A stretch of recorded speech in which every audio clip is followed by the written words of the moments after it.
For more on the migrant crisis, we're joined by CBS News foreign affairs analyst Pamela Falk. Good morning, Pam. Good morning, Marley. So we just saw in Charlie's piece, Yes. we saw some of those heartbreaking images, thousands of migrants stranded at the bus station, or the train station rather, in Budapest. What are they doing there? Why are they stuck? Well, as you saw, this is both tragic and very divisive in terms of being such a huge migration crisis. Some are calling it the worst since World War II.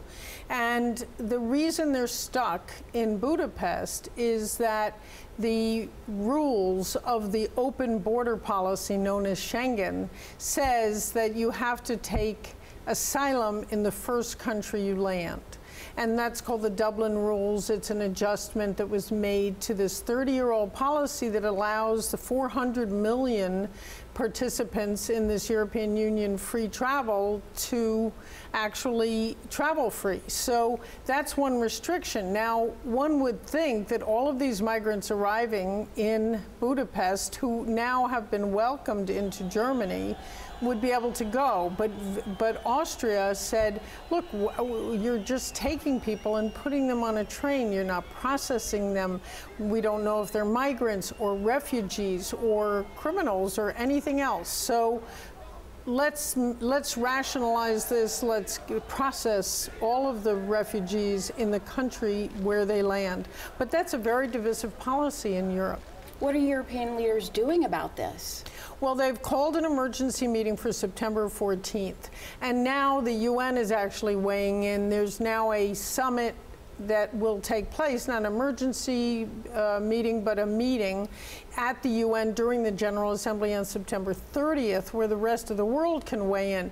But the 14th is intended to try to find some rationality. Now, Germany, as you mentioned and the package mentioned, has agreed to take in 800,000 refugees, but England has taken a few hundred. So the different countries have different policies, and Germany is now saying, we'll do that, but there has to be a more rational approach in terms of quotas and agreement depending on the country's ability to take people in. So what you're seeing is the consequence of the war in Syria, of the wars in the Middle East and Northern Africa, and economic failures. So some people are leaving for economic reasons, the migrants, some for war. Those are the refugees. Well, most of the migrants are from Syria, where there's been a civil war for more than 4 years. Right. Do they have any other options? No.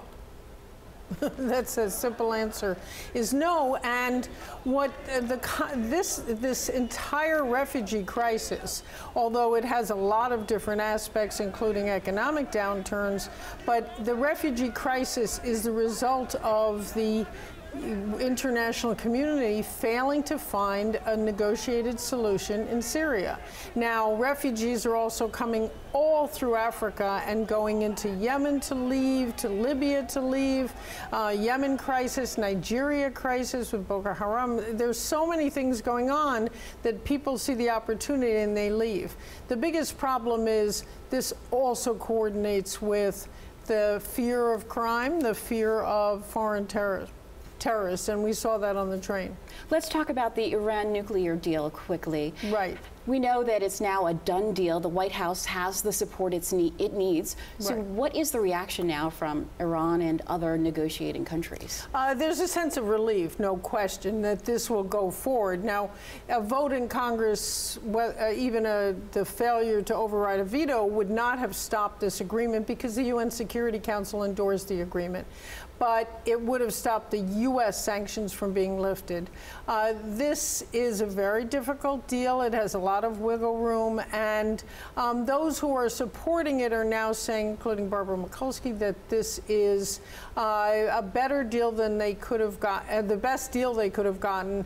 And when Iran does break the deal, which she said and others have said they are anticipating, there are checks. So I think only time will tell. CBS News foreign affairs analyst Pamela Falk, thank you so much. Absolutely, Marley.